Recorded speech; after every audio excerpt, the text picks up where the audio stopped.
Welcome back to the GCN Racing News Show. Coming up, the Men's World Tour has a female sports director for the very first time. I speak to Cherie Pridham about her move to the Israel startup nation. We'll also wrap up the latest round of the Super Prestige Cyclocross from the weekend. There's a new team for Mark Cavendish, a new sponsor for Sunweb, a new manager for Bahrain Victorious, some good news for Axel Merckx, and we've got all the other latest rider transfer news too. And yes, that is still going on.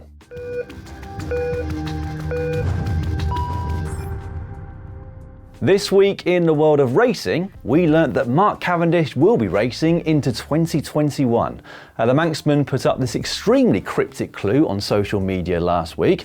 So yes, he will be back at the Wolfpack De Koning Quickstep next year, 5 years after he last rode for that team in 2015. We also learnt that Tadej Pogačar will be back racing sooner rather than later. The Tour de France winner will be pinning numbers on again in January at the Challenge de Mallorca. And finally, we learnt that as of 2021, there will be a female sports director in the Men's World Tour. Last week, the Israel startup nation announced their latest signing, Cherie Pridham. Now, Pridham was a world-class professional bike rider herself, competing at the Tour de France Féminin 8 times over the course of a 16-year career. Since 2010 though, she has been managing continental level men's teams in the UK, most recently Vitus Pro Cycling, but with the demise of that setup, she will now start a new chapter at the very top level of the sport. Now, I know Cherie wants to be seen as a sports director rather than a female sports director, and she will be. Many years ago, she coached me and gave me a lot of advice actually as I was finding my way in the sport. She knows her stuff, she is incredibly passionate about cycling, and I know that she's going to knock this out of the park next year. However, her recruitment by the Israel startup nation is a really important step. We've long had female soigneurs, we've had female press officers, female management such as Fran Miller at Team InEOS, but never before have we had a female sports director on the men's side of the sport. So this is setting a precedent and it will give others the confidence to follow in her footsteps, which is absolutely brilliant. I'm excited, I can't imagine how she's feeling, so I thought I would ask her. Hi Dan, hi everyone. Pretty overwhelmed I think at the moment. I never imagined the reaction and the significance of what's happened. So yeah, I'm just delighted to be given the opportunity. And so when did this particular opportunity come through the door? We came back from the board meeting, I sat down with Eddie and I said, look, we're wrapping the team up. And it was quite an emotional day, but it felt right, if that makes sense. It felt like rather than fail in March or April and not being able to take an elite team through to the level of my standards personally, I thought it was the right time to finish the team. And I still can't believe this, but I got an email from Kjell Kolström offering me a contract an hour after I wrapped the team up. And that's how it was. I cried like a baby because just the emotion of having the team and closing the door on one team. And then I guess you never got to stop. You've just got to just keep believing, you know. You've just got to, I don't know.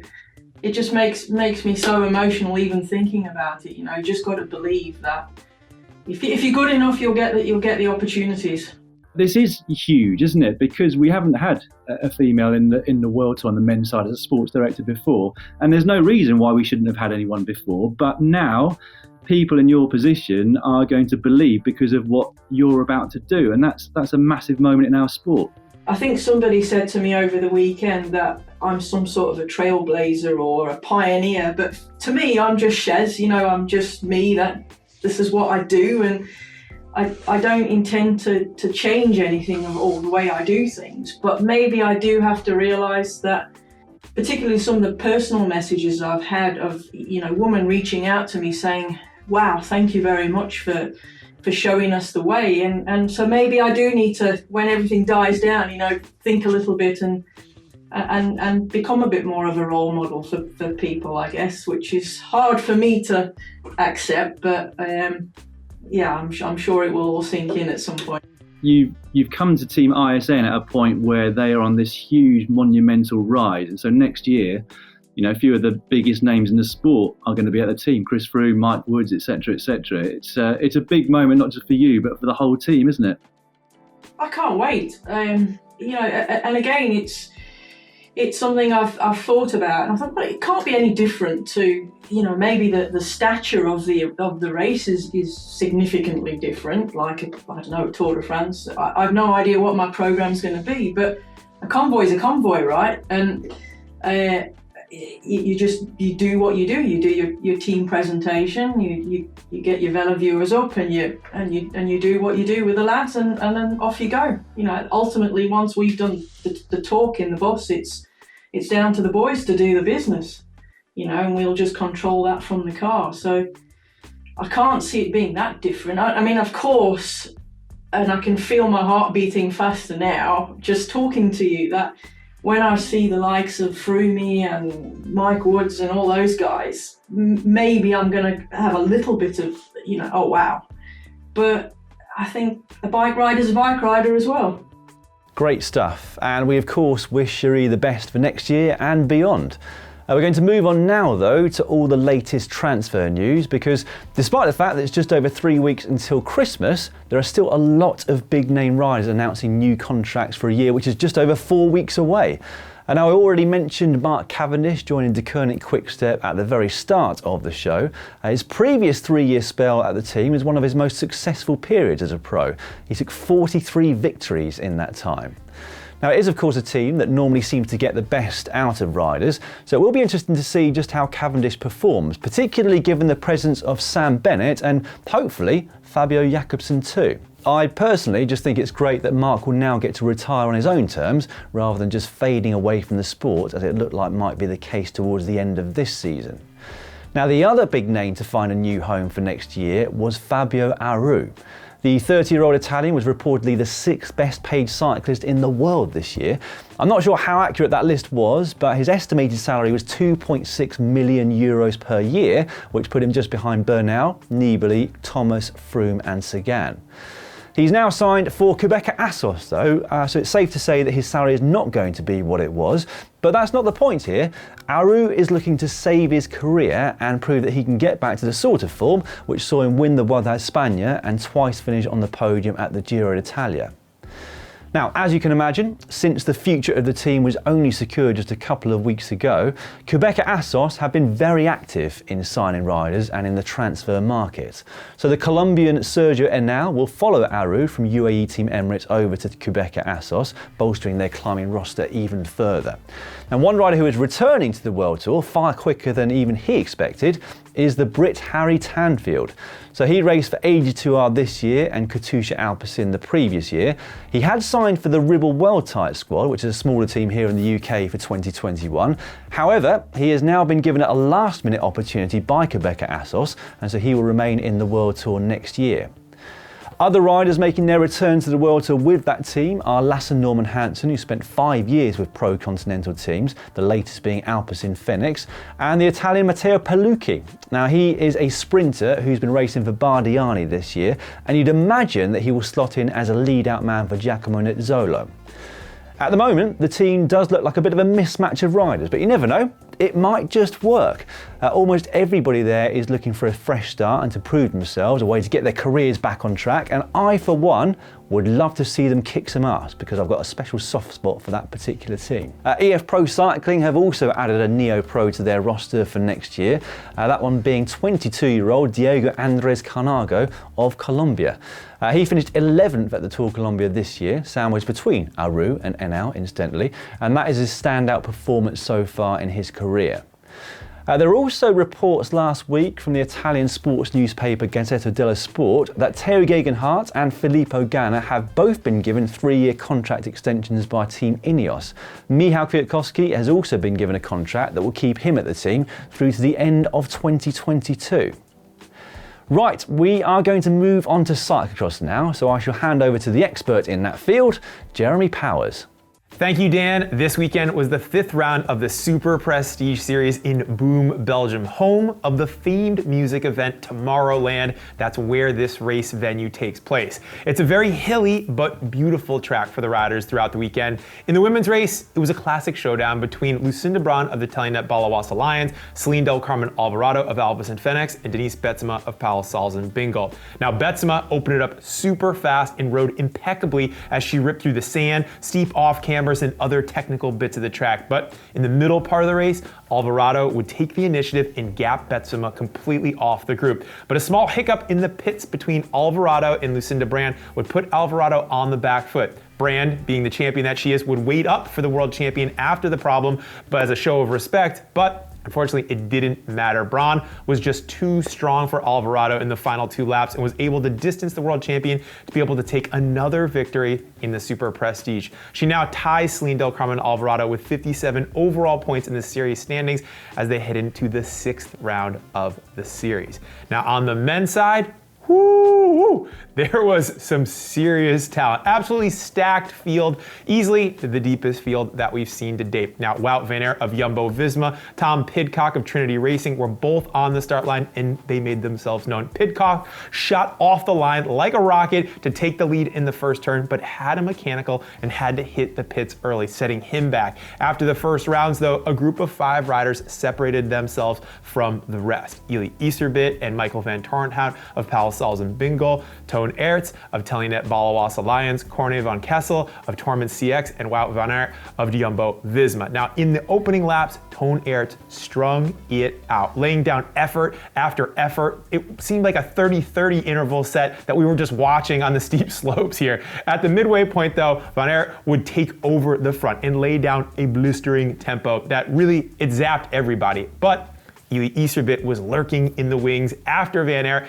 Iserbyt made his presence known. With no big attack per se, Iserbyt took the front and sped through technical section after technical section, which he strung together, which forced errors behind and created a gap to the other riders who had, well, I would just say, taking on some water from their efforts earlier. Iserbyt would hold on to the lead for the remainder of the race and pad his lead in the Super Prestige overall. Now, Michael van Tornhout, his teammate, would finish in 2nd spot, and Toon Aerts would round out the podium in 3rd. Van Aert would come in 4th place, respectively, and Pidcock would finish in 9th. Also, notably, a young Belgian, Thibaut Nys, would finish in 15th place. A phenomenal ride for the son of Sven Nys. Now, Iserbyt leads the Super Prestige with 72 points overall, over Toon Aerts with 67 points. Now, next weekend on the GCN Race Pass, which is inside the GCN app, we have worldwide rights excluding Belgium of Shell de Cross in Antwerp, Belgium, and which that's part of the X2O trophy. And on Sunday, we have the Super Prestige from Havre. It's a very intense, epic race. Hope to see you all over there next weekend. Thanks again, Jeremy. Now, we didn't show you any footage of the racing there because we can't. We aren't allowed to show any of it in Belgium, but if you live anywhere else, you can catch up on all the action over on GCN's Race Pass on the app. And there was some brilliant racing, I've got to say, yesterday, and I was really reminded that half of that game seems to be about making the fewest mistakes, because every little slip, slide or error just leaves a small gap in front of you that you've then got to close. I do love the discipline of cyclocross. Now, one thing that Jeremy didn't mention in his update is the fact that Mathieu van der Poel is making his return to the mud this Saturday at the Scheldecross. And that is going to be extremely interesting. Wout van Aert certainly hasn't had it all his own way since he made his return.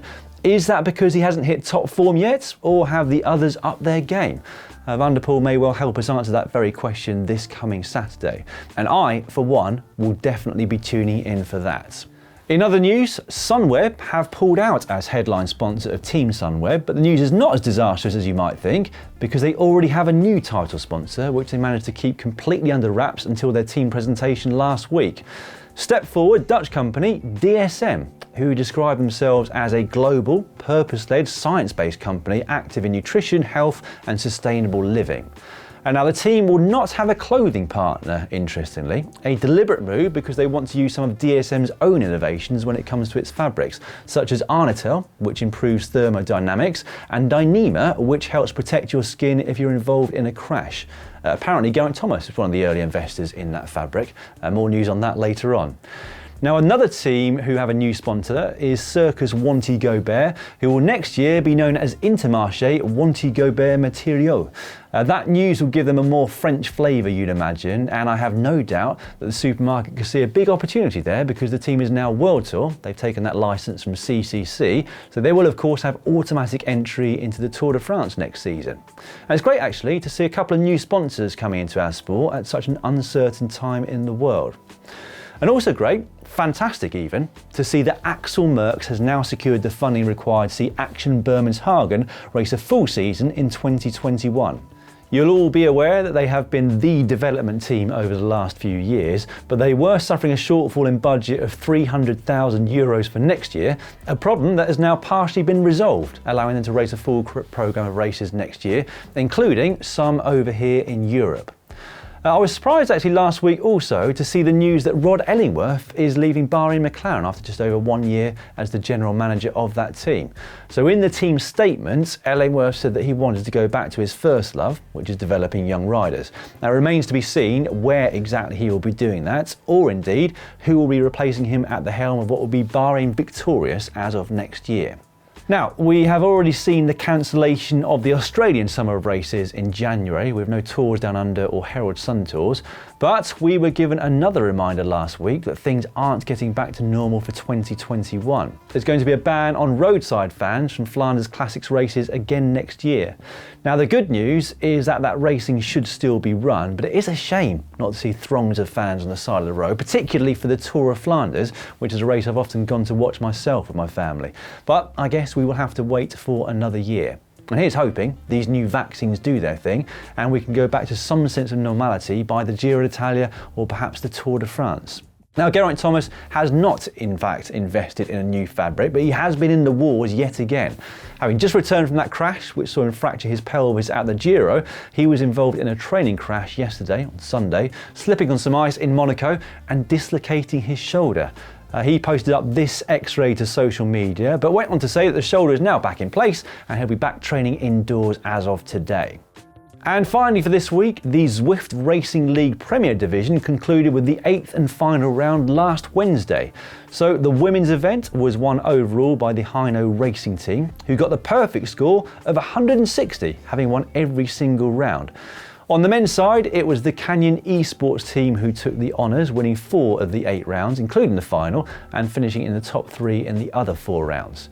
Dates for the second series are yet to be confirmed, but we understand it will be fairly early in the new year, so watch out for that. Right, that is all for the Racing News Show for this week. Don't forget we've got a packed weekend of cyclocross coming up on Race Pass over on the GCN app. You don't want to miss that, so do consider subscribing if you haven't already done so. I'll be back with the Racing News Show this time next week and with the GCN show tomorrow, so I hope to see you then. Bye for now.